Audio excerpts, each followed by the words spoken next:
ഇന്ന് കണ്ടില്ലേ, ജനങ്ങൾ ശ്രദ്ധിക്കാതെയായിരിക്കും ചെയ്യുന്നത്. കുറെ വാഹനങ്ങളിൽ നോക്കിയാൽ മാഷാ അല്ലാഹ് തബാറകല്ലാഹ്, ചിലപ്പോ യാസീൻ തന്നെ ബാക്കിലെ ഗ്ലാസ്സിൽ മുഴുവനും എഴുതി വെച്ചിരിക്കുകയാണ്. ചിലതിലോ സ്വലാത്തു താലി എഴുതി വെച്ചിരിക്കുകയാണ്, ചിലതിൽ ഖുർആൻ എഴുതി വെച്ചിരിക്കുകയാണ്, ചിലപ്പോ ജീവികളുടെ രൂപത്തിൽ ഖുർആൻ എഴുതി വെച്ചിട്ടുണ്ട്. ഇന്നാ ലില്ലാഹ്, അല്ലാഹുവിന്റെ ജലാലത്തിന്റെ ഇസ്മ നിന്റെ കാറിന്റെ മേലെയും താഴെയും എല്ലാം എഴുതി വെച്ച് സർവത്ര പൊടിയും ചളിയും നജസും അതിന്റെ മേലെ തെളിച്ചാൽ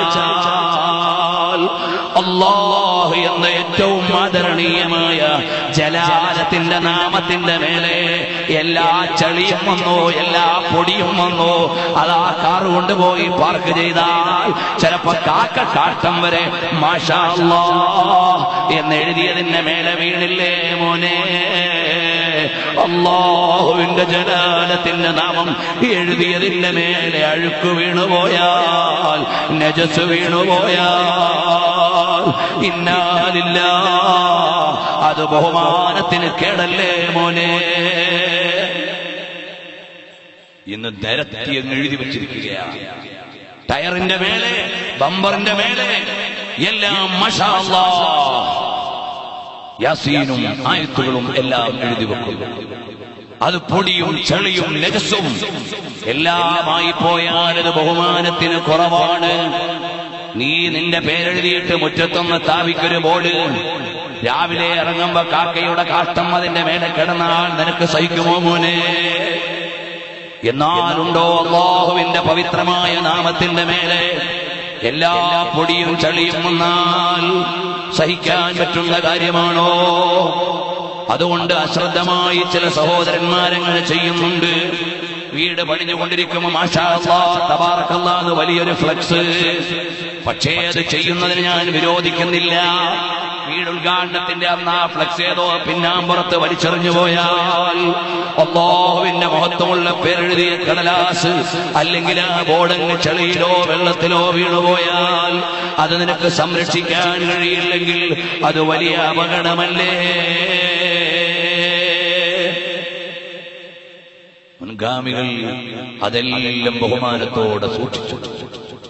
ചളിയിൽ കിടക്കുന്ന അല്ലാഹ് എന്നെഴുതിയ ഒരു തോല് അത് കഴുകിയെടുത്ത് മേലെ വെച്ചപ്പോഴേക്ക് വിലായത്തിന്റെ പദവി കിട്ടി. ഇതല്ലേ മഹാന്മാര് നമുക്ക് പകർന്നു തന്ന പാഠം. അതുപോലെ നമ്മുടെ ചങ്കിലെ ചോരയായ ലോകത്തിന്റെ മുഴുവനും നേതാവ് മുഹമ്മദുർ റസൂലുള്ളാഹി സല്ലല്ലാഹു അലൈഹി വസല്ലം തങ്ങളുടെ പേരും അവിടുത്തെ സ്വലാത്തുമെല്ലാം നമ്മൾ ബഹുമാനം കൊണ്ട് സ്നേഹിച്ചുകൊണ്ട് എഴുതി വെച്ചതാണ്. പക്ഷേ അതിന്റെ ഹുറുമത്തനുസരിച്ച് പാലിക്കാൻ നിന്റെ വാഹനത്തിന്റെ ബാക്കിലെ ഗ്ലാസ്സിൽ എഴുതിയാൽ കഴിയുമോ മോനെ? അതിലും ഈ സർവത്ര പൊടിയും ചളിയുമൊക്കെ ആയില്ലേ മോനെ? അതിന്റെ ബഹുമാനം സൂക്ഷിക്കാൻ നമുക്ക് കഴിയാതെ പോയാൽ അത് വലിയ ദുരന്തം തന്നെ. അതുകൊണ്ടത് കാത്തു സൂക്ഷിക്കണമെന്ന് സ്നേഹബുദ്ധിയാ ഞാൻ ഉണർത്തുകയാണ്.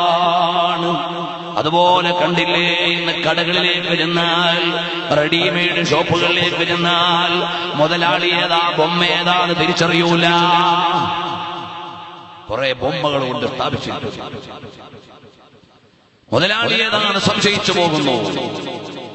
ഈ നിലക്ക് ആണിന്റെയും പെണ്ണിന്റെയും രണ്ടുമല്ലാത്തതിന്റെയും കുറെ പ്രതിമകൾ നമ്മുടെ സംസ്കാരത്തിന്റെ ഭാഗമല്ല. മതകീയമായി അത് ന്യായീകരിക്കാൻ പറ്റുന്നതല്ല. ഹറാമായ കാര്യമല്ലേ അത്തരം പ്രതിമകൾ വെക്കൽ? അതിൽ കുറഞ്ഞ വരുമാനം മതിയെന്ന് തീരുമാനിക്കാൻ നിനക്ക് കഴിയണ്ടേ മോനെ? അത് ചിലപ്പോൾ ഗൗരവതരമായി അറിയാത്ത ചില സഹോദരന്മാർ വെച്ചിട്ടുണ്ടാകാം. അതൊന്ന് മാറ്റിവെക്കുമോനെ. കാരണം നമ്മുടെ കയ്യിലുള്ള മതമേതാണ്? ലോകത്തിന്റെ നേതാവ് മുഹമ്മദുർ റസൂലുള്ളാഹ് സ്വല്ലല്ലാഹു അലൈഹി വസല്ലം തങ്ങൾ തന്ന മതമാണ്. അപ്പോൾ പഴയകാല പണ്ഡിതന്മാർക്ക് ഇതൊക്കെ സങ്കല്പിക്കാൻ കഴിഞ്ഞോ മുസ്ലിയാരെ? അതല്ലേ ഞാൻ ആദ്യമായി ഉദാഹരണം പറഞ്ഞത്. ശാസ്ത്രീയ ലോകം ടെസ്റ്റ് ട്യൂബ് ശിശുവെന്ന് ആലോചിക്കുന്നതിന് മുമ്പ് എന്തിനേറെ ഇബ്നു ഹജർ തങ്ങളുടെ തുഹഫയൊന്ന് പരിശോധിച്ചാൽ പുരുഷന്റെ ബീജം അത് ഭൗതിക ലോകത്ത് അഥവാ പൊതുവായ വായുവിൽ കൊണ്ടുവന്നാൽ അത് നിർവീര്യമായി പോകുമെന്നാണ് ഇബ്നു ഹജർ തങ്ങളുടെ കാലത്തെ ഡോക്ടർമാരുടെ വിവരം. അവര് പറഞ്ഞു പുരുഷന്റെ ഇന്ദ്രിയം അത് പുറത്തെ കാറ്റും വെയിലും ഒക്കെ കൊണ്ടാൽ നിർവീര്യമായി പോകുമെന്നാണ്.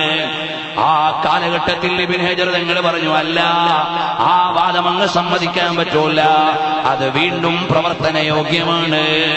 പിന്നീടല്ലേ സയൻസ് അത് കണ്ടുപിടിക്കുന്നത്, പിന്നീടല്ലേ ഇതുപോലെയുള്ള മുഴുവൻ സന്താനോത്പാദന രീതികളും സയൻസ് ഡെവലപ്പ് ചെയ്യുന്നത്.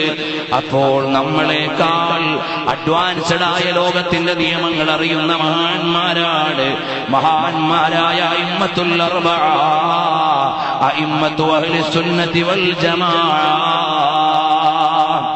അവരെല്ലാം അറിഞ്ഞുകൊണ്ട് നമ്മുടെ ദീനിനു വേണ്ടി സേവനം ചെയ്തവരാണ്. അപ്പോൾ അല്ലാഹുവിന്റെ മഹത്വമുള്ള നാമം, നബി സല്ലല്ലാഹു അലൈഹി വസല്ലം തങ്ങളുടെ പവിത്രമായ നാമം, അതൊന്നും അവിടെയും ഇവിടെയും എഴുതിയിട്ട് അലങ്കോലപ്പെടുത്താനുള്ളതല്ല, എവിടെയും എഴുതി വെച്ച് കേടുവരുത്താനുള്ളതല്ല, അത് പിന്നീട് നിനക്ക് ഇഷ്ടമില്ലാത്തപ്പോൾ പറിച്ചു കളയാനുള്ളതല്ല, അതേതെങ്കിലും ചെളിയിലോ അഴുക്കിലോ ഇടാനുള്ളതല്ല. മുസ്ലിയാരെ ഖത്തറിലെ കാറിൽ കണ്ടുകൊണ്ട് വാങ്ങിയതാണ്, അത് ദുബായിലെ ബസ്സിൽ കണ്ടുകൊണ്ട് വാങ്ങിയതാണ്. ഇല്ല മോനെ,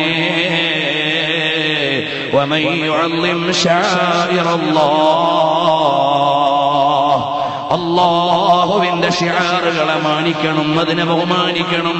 അത് ഈമാനിന്റെ ഭാഗമാണ്. അല്ലാഹുവിന്റെ പേരെഴുതിയതിനെ ബഹുമാനിക്കണം. നബി സല്ലല്ലാഹു അലൈഹി വസല്ലം തങ്ങളുടെ പേരെഴുതിയതിനെ ബഹുമാനിക്കണം. ഹബീബായ സല്ലല്ലാഹു അലൈഹി വസല്ലം തങ്ങളെ അറിയണം, അടുക്കണം, സ്നേഹിക്കണം, പഠിക്കണം, അനുധാവനം ചെയ്യണം. ആ ഹബീബിലേക്കൊന്ന് ചേരണം. റസൂലുള്ളാഹി സ്വല്ലല്ലാഹു അലൈഹി വസല്ലം തങ്ങളുടെ സ്വഭാവങ്ങളെ നീ അറിയണേ മോനെ.